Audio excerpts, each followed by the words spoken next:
Hello, indie authors. This is Valerie Isan back to the Indie Author Mentor Show. Welcome. Today is December 11th, 2019, as I record this, and this is episode 30. Today, our main topic is going to be marketing plans. But first, my personal update. I have big news in multiple areas. So, November was a bit of a bust for me, thus no podcast episodes, but I'm back with renewed vigor and excitement. And one of the things that slowed me down and really got the better of me in November was my podcast software that I was using for producing the podcast was Audacity, and I upgraded my Mac laptop to the new operating system, and Audacity stopped working.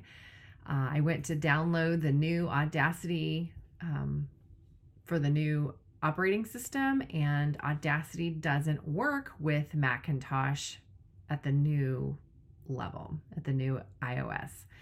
And also I read that there were no plans for Audacity to make a new version compatible with the new operating system, the latest operating system. So that was devastating because it took me so long to learn the program to even start doing the podcast. So that threw me for an entire month. And then some a little bit, because I only threw up a couple of podcasts without the intro music in November. Yeah, so this happened actually at the end of October. So what I really want to do, I've been trying GarageBand a little bit because that just comes on my Mac laptop, and I don't really like it so much. It's going to take me a long time to learn how to use it, and so far it's not as intuitive as Audacity. So I've been looking at tutorials and trying to figure out how to make GarageBand work for me. But in the process, I've discovered a podcast app maker that I'm a little bit in love with. It's called Alitu, and you can read about it if you're interested in podcasting yourself. It's called Alitu, ALITU.com. And so this podcast is sponsored by my supporters at Patreon. And you can check out the other patrons at patreon.com/Valerie Isan. That's how you can get to my page and become a patron of me or the podcast, and check out what I'm doing over there. And so the support on Patreon pays for the hosting of this podcast. But if I'm going to add Alitu, that's an extra service, and it's an extra $30 a month. So right now I have a new push goal for Patreon, and that is to raise the Patreon support that extra $30 a month so that I can get this podcast service app to help me to create the professional podcast product that I would really like to continue giving to you. So yeah, I'm just not sure that GarageBand will cut it. So if you tell your friends about the podcast, the Indie Author Mentor Show, and about my Patreon page, patreon.com/Valerie Isan, IHSAN, consider being a patron if you aren't already. And if you are, maybe upping your pledge a little bit just so I can reach that $30 push goal and start using Alitu. So that's one update. The other is, and I'm really happy about this and excited about it, I've been working really hard to get my the launch of Focus and Finish, my brand new author strategy program. It's one-on-one coaching and accountability for 6 months, and it comes with a workbook, an author action plan. It's customized for each individual author. So I'm really good at coming up with strategies and bite-sized little steps to reaching goals and finding success. So I'm really happy about that. So what I'm doing right now is getting ready to send out an invitation to some past clients and students that I think would be a good fit for the program, and asking them to be founding members of the program to kind of beta test it and make sure I've got all the kinks worked out of it. So if you are interested in checking out Focus and Finish, you can go to my website, ValerieEson.com/focus, and you can read all about the program. And if you're interested in getting an invitation to be a founding member, which would include discounts and a really rocking awesome bonus too, that I think will be super exciting for the folks wanting to do the founding member. So if you're interested in getting one of those emails, then hit me up. You can email me, Valerie@ValerieEson.com, and I will send you that invitation. I'm reading in fiction Olivia Hawker's book, which is Libby Hawker, but it's her pen name for her literary fiction. And it's a historical fiction called One for the Blackbird, One for the Crow. And so far it's really riveting. And there's a lot of different point of view characters. And that usually pulls me out of the story a little bit. Not so much the story, actually. I just get, I like to latch on to one character and really become that character and really feel invested in that character. So if there's 4 point of view characters, then I feel that I'm like stretched and I don't feel connected to that one or any one of those in particular. But this Libby Hawker writes so well. Olivia Hawker writes so well that I am just riveted with all of the different voices and different characters. And this story really needs all of those point of view characters. So I think that's, really important too, that she's not just willy-nilly like creating a bunch of characters that want to talk. This story requires it. So I recommend that. I'm only like a third of the way in, but I totally recommend it. The small fun fact, actually, I just talked to her yesterday. I'd forgotten that I knew her, but I met Libby Hawker's editor. So I know her. She lives in my town. Okay. The other book I'm reading right now is The Little Book of Hygge, which is spelled Hyggge. You've probably seen it around and not known how to pronounce it, but it's Hygge. And it's just kind of like Danish coziness, and I don't know, 'tis the season. It's cold and rainy and outside, so I want all things cozy and candles and blankets and tea, and yeah, that's my jam right now. Sitting under a pile of dogs, totally dig it. Okay, and the next podcast, I just want to let you know, will be my kind of roundup of the 20 books to 50K conference that I went to in Vegas in November. And I just kind of want to look through my notes and get more of a cohesive, message out to you or whatever. And then I will do that in the next podcast episode. So I would like to thank all of my current patrons, and there are no new patrons this week. So I will just move on straight to the main topic, which is marketing. So I got an email from an anonymous question came in, and that says, I've just published my first book and I'm looking for ways to promote it. So I thought I would just share my answer to this author through the podcast, because I think it's probably one question that gets asked the most, especially by newly published authors, especially. So I'm going to address the answer in 3 different parts, but I just want to, have an overall blanket statement that not all marketing plans are created equal, and you will have a different marketing plan than me. I can tell you what works for me. I can, I'll give you the suggestions that I gave this gentleman, but Really, it boils down to your personality, what you want to do, what you find exciting, what your budget is. Unfortunately, that kind of factors into it also. And, what your definitions are for your definitions of success, like what your plans are for your book and for your career. So that's the first part of it, actually. You need to decide what the plan is for this book that you've just published or that you're about to publish, and really what your plans are for your career as a writer and future books that you plan to write. Do you have any that you want to write? You need to define to you what success would look like for this particular book you've just finished, and also for, again, your writing career as a whole. Do you want to write more books? Do you want to be award-winning? Do you want to make a living with your writing? Some people don't. Some people have a day job they really love, and writing's just kind of their hobby, and they like doing it, and they put it out, and if they make a few bucks, awesome, and if not, no worries.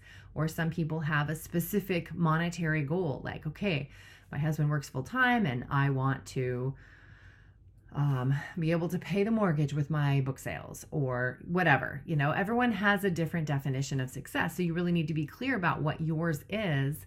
And then that will help determine your marketing plan, and really any decision that you need to make in your writing career can pivot on those earlier decisions you made. And you can always pivot on those too. You can decide, okay, this doesn't work for me anymore. This is my new goal. This is my new plan. This is my new definition of success. What I really, really, really want to do is to get a literary award. I don't even care if I ever sell a book or make any money, but I want to have the award or whatever it is. So be really clear. And there's no right or wrong answer at all. Some people just want to write a memoir for their family, and they don't care if anybody else ever buys it. Perfectly legit.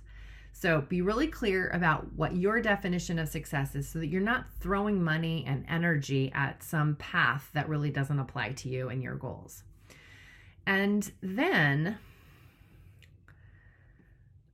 what I also told this gentleman was, so this was his first book, and he's like, okay, how do I promote it? But it's really important to remember or to note that if your goal is to make a living with your writing, you cannot do that with book sales from one book.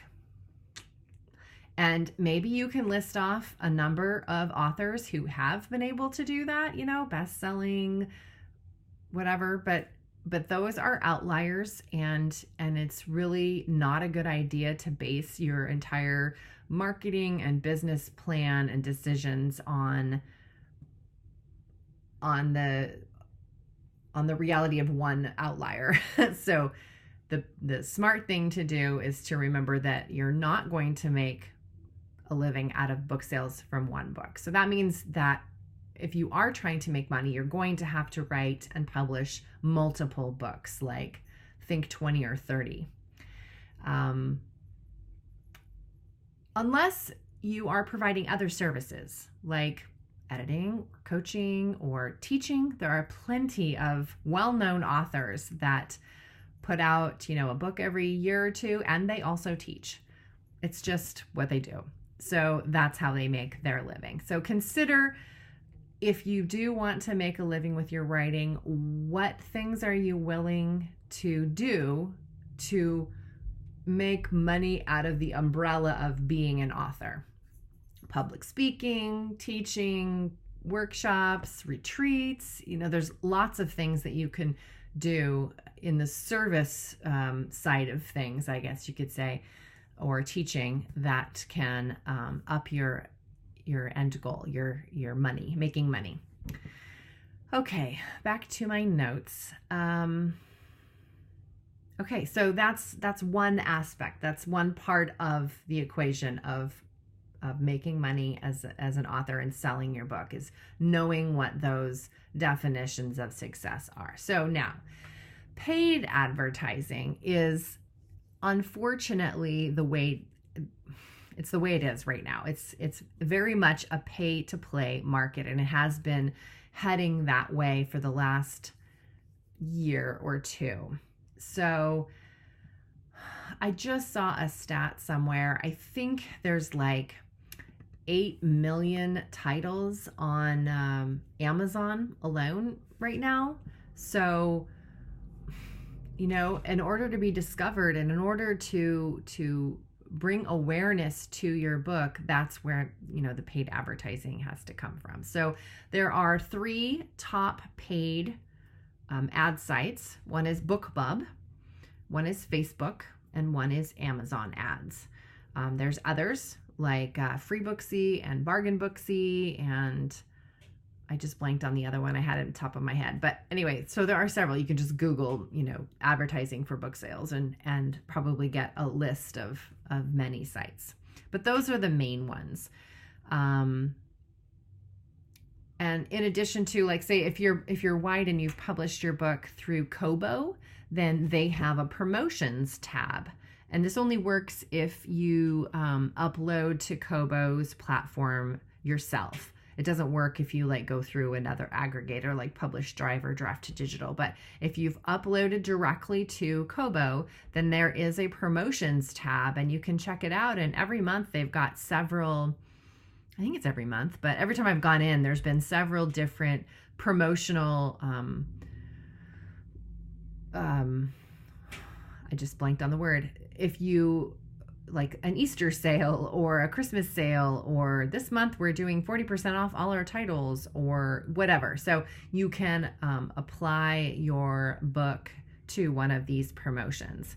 And often they are really low cost. For instance, maybe it'll be like $5 or $15 to run the ad through Kobo.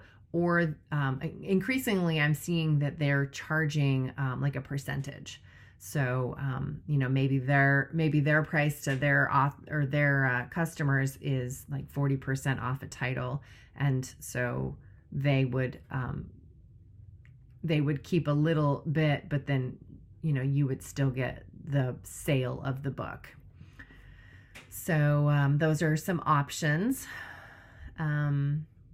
And if you have uploaded to Kobo and you have an account with Kobo Writing Life, but you don't have the promotions tab, then you can just email them and ask them to add that. It's really easy and quick, and they're happy to do it. And that will just give you the opportunity to enable you to partake in their promotional days.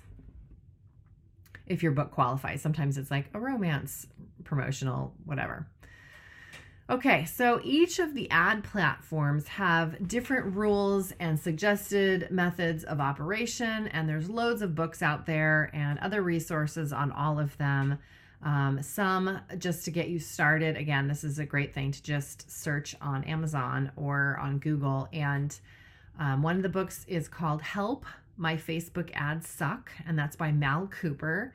I have not personally read that book, but so many people in my industry have been saying how wonderful it is that it's definitely on my to be read pile. So there's that one. And then there's one called Mastering Amazon Ads by Brian Meeks. And David Gaughran just wrote a book not too long ago, and his is just simply called BookBub Ads, I think. He also, if you're on his mailing list, he did a big long series of emails on how to work BookBub ads. Brian Cohen has an Amazon ads like school, I think, on his Instagram site. And that's at Brian Cohen Blurbs. And Brian, in case you didn't know, is with a Y. So Brian Cohen Blurbs. Yeah, so that's just a few of them off the top of my head as I was typing up my notes. So yeah, you can totally check out how to utilize any of those ads sites. And I think probably the standard advice is to pick one platform and really get to know how to use that and put your energy into that platform and get really good at that platform, whatever that is for you. And then once you've got that going and it's pretty easy and you've got some ads out and they're just kind of sitting there and you've figured out how to do it, then you could dabble with, something else. So maybe you've got Amazon ads and those are just rocking it for you, and you've got a few set up and then they're just kind of running in the background. And now you want to like tackle BookBub ads. So then start reading about BookBub ads and how to work them and that sort of thing too. Also, I didn't mention this in the resource section of the podcast because it's so time sensitive. And in fact, as this goes out, I don't know for sure if the class is still open, but I believe Mark Dawson's Ads for Authors course is live right now, and he only opens it up 2 times a year. So if you're at all interested in that, then I would totally go there, because he will, I've taken courses from Mark Dawson before, and he's very calm. He's a great teacher. He's really calm, and he lays everything out really simply, and there's downloadable worksheets, and the videos are super clear, and he's got a huge tech library, so you can just kind of go through things and learn things individually, and he's got different modules for the different sites. So he's got one on Facebook ads, which he's really well known for, and he also has one on Amazon ads and one on BookBub ads, and different smaller places, like I think Instagram has ads too, and so he's got how to use these platforms for advertising for authors. So it's really specific and very niche. So I would totally recommend that course, even though I haven't taken that particular one, because it is probably like, I wouldn't say like the holy grail, but for learning advertising, that's a very, I can't remember the word. I just blanked on it. It has all the information you would ever need about those ads. So check that out if you hear this on the day that I put it out, which is December 11th, 2019. But I don't know for sure how much longer the course will be open and live. Okay, so I do want to make a caveat to paid advertising. So until very recently, and actually is still considered the truth by many, is the industry standard advice for advertising for authors who have less than 3 to 5 books in one series, or like books if they're standalones, but they're all in the same genre, is to not advertise. So if you don't have 3 to 5 books in a series or in the same genre, don't advertise. That is what the going standard advice was for many years. And it might still be the best advice for you, but because, well, the reason why is because the return on your investment, it would be crappy. If you have nowhere for your reader who's just read this great book, they click on your ad, they go to your book, they buy the book, they read the book, they're just, this is amazing, and what else does this author have? And if they go to find the next book to read that you've written and discover that you don't have any, then they're going to move on to another author. So yes, your ad worked, but the return on your investment it either won't pan out, it won't even out. Like say your ad cost, I don't know, $2 or something. Then if the book cost $4.99, you made money, but if there's nowhere for it to go, then that's a pretty hefty price tag for you, the author. But if you have, 5 books in the series and you pay $2 for an ad, then they're going to buy all of the books in the series, and that's a much better return on your investment. So that's why the advice was kind of like not to advertise unless you had enough books. So I have 3 books published, but they're all in different genres. So effectively, marketing speak wise, I don't have more than 1 book. because there's one women's fiction book and one memoir and one nonfiction book. So, so I personally have not run any ads. I hope I can take that out of the video. So the new standard, I don't know that I would call this standard yet, but the new, what I'm hearing in the industry right now is it is transitioning to a pay-to-play market. So maybe you might want to start looking at doing ads, even if you don't have that 3 to 5 book magic number. So that's just something that you're going to have to research yourself and make a decision yourself for. I can't advise on that. But again, if an author has several books, then paying for an ad on one book can often lead to a reader reading all the other books in that backlist and just making that that ad cost go farther. So you make the decision whether it's right for you. And, maybe your budget will decide that for you. But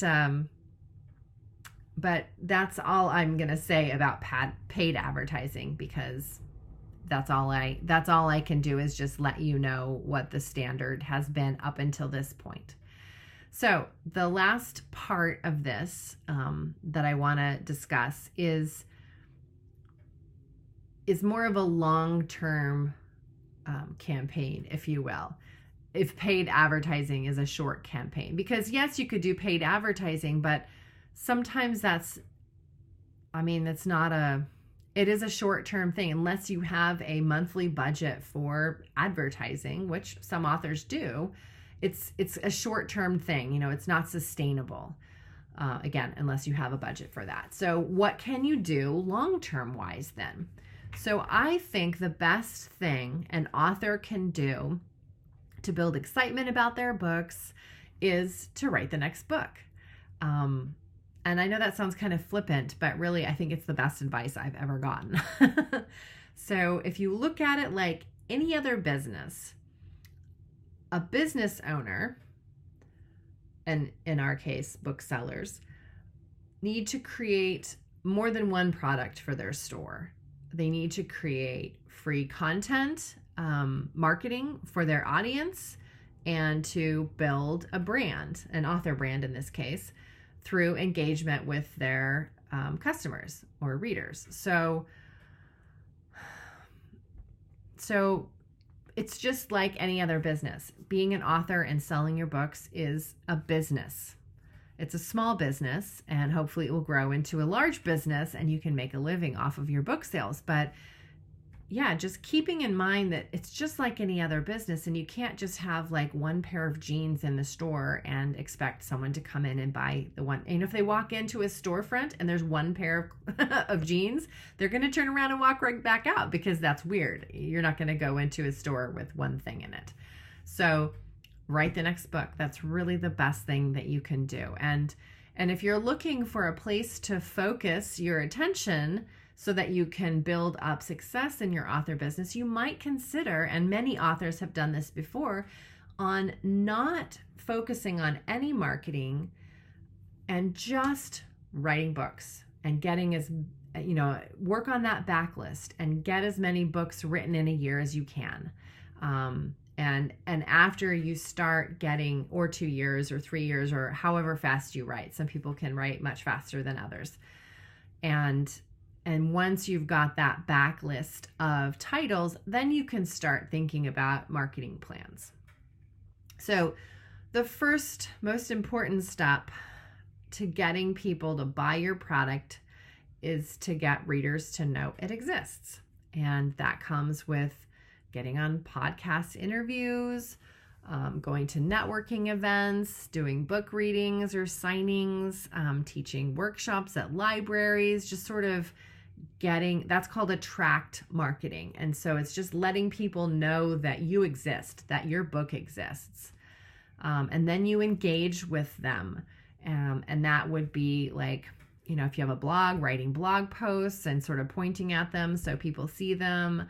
I'm doing this podcast. This is regular content that you can come back to and get. And so, we're engaging together. Or if you don't like the idea of podcasting or blogging, you have to come up with some other way of engaging with the people that know you exist now, because you've already done that attract marketing, but they still haven't maybe become a customer of yours yet. And maybe that engage would be getting them in that reader funnel, like getting them to try your reader magnet that's free or something like that, to get the email address on your mailing list in exchange for that reader magnet. So maybe that engage part is just getting that email address. So once you've got the email address, once they have entered your little ecosystem, then you nurture them. This is all part of the marketing umbrella, I guess. So you attract them, and then that attract marketing is different than your engage marketing, and that engage marketing is different than the nurture marketing. So when you're nurturing them, that's when they start to know, like, and trust you. And this is still before they buy, mind you. So this is when you start posting regular content through like Facebook Live posts or your email newsletter or pictures of your life on Instagram or something like that. So you're just sort of nurturing them and letting them into your life and getting them to trust you. And then you can invite them to buy. But you can't just jump in and post stuff like buy my book and get on paid advertising sites all the time and just have that be your main focus, to just like, this is something for you to buy. This is something for you to buy. There's not going to be any know, like, and trust if you do it that way. And even if you manage to get them to buy one thing, if you don't engage them and nurture them along the way, through the months and years that you're an author, then that one little sale is going to not go anywhere.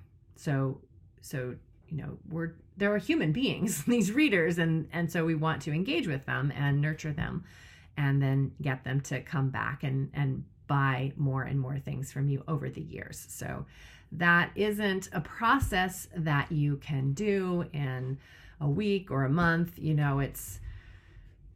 It's ongoing, and that's also part of the marketing process in and of itself, is delighting them and that's creating that best book possible that you can with the best cover that you can, and then write the next best book that you can, and that just gets them to come back over and over and become a super fan. So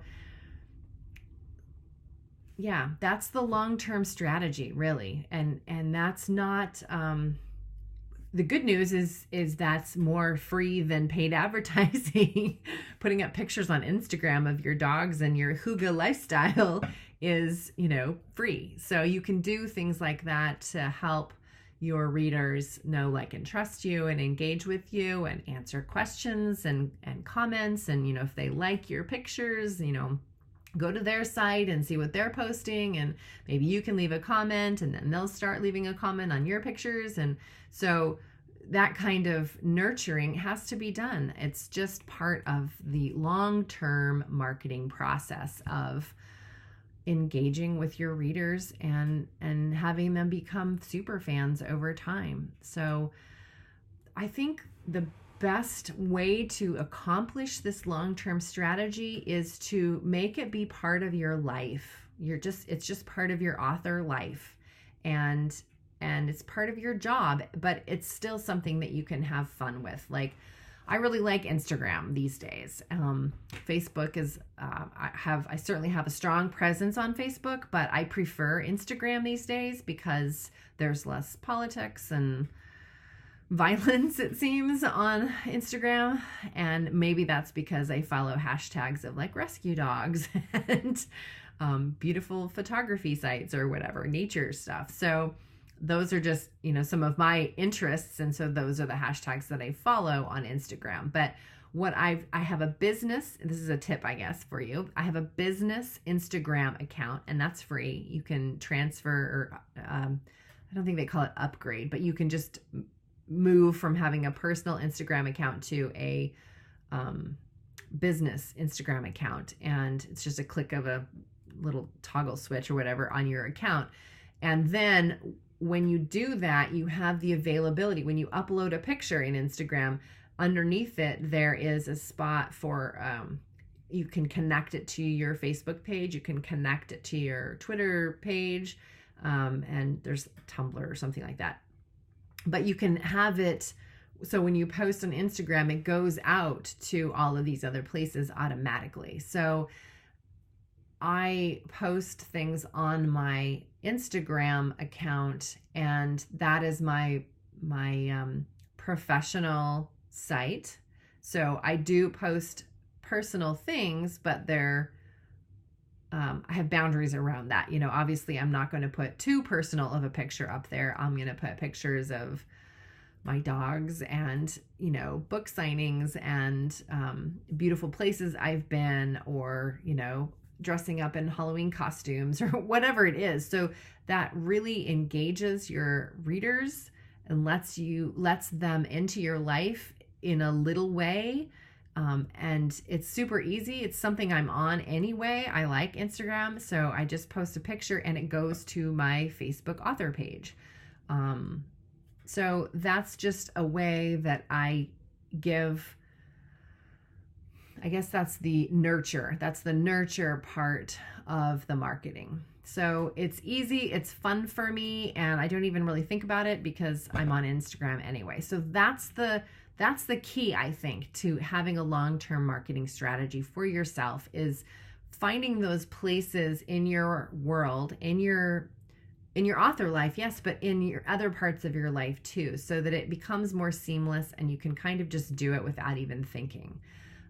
At the conference, I met a woman who loves creating giant, big, grandiose book events. She writes historical fiction, women's fiction, and she dresses up, in period costume, and has everyone working for her at the event dress up in period costume, and invites all of the readers to do the same. And they have a high tea, and they do it at these, really elaborate places. Like there's a castle in her hometown, and so she has it at this castle. And so she really likes that one, face-to-face book selling opportunity, and kind of makes it, a big fancy event. And someone that's more introverted would totally hate that. So don't put your energy and time and money into something that you would hate doing because you think you have to. There is no one size fits all marketing plan. So I guess that's what I want to leave you with is, check out. So the main thing, I think, in order of importance, is to decide for yourself what your plans are for this book and for your writing career, and what your definition of success is for this book and for your writing career. And then once you know that, then you can add your personality part into it. Are you more introverted? Do you like doing one-on-one book events? Do you like public speaking? Do you want to be interviewed on a podcast because then no one would see your face? What is it? Do you just like photography and then Instagram would be your friend? Find out where your personality kind of blends in with something that you're already doing, that you're already having fun with, and you could turn it into an ongoing marketing campaign for yourself. So I hope that is helpful and useful and given you some ideas, for your own marketing / promotional plans.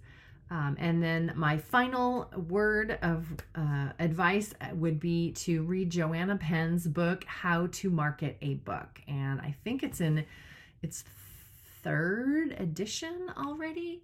And it's great. I have it in audio format and an ebook format. And I've listened to it and read it and listened to it again. I think it's great to just...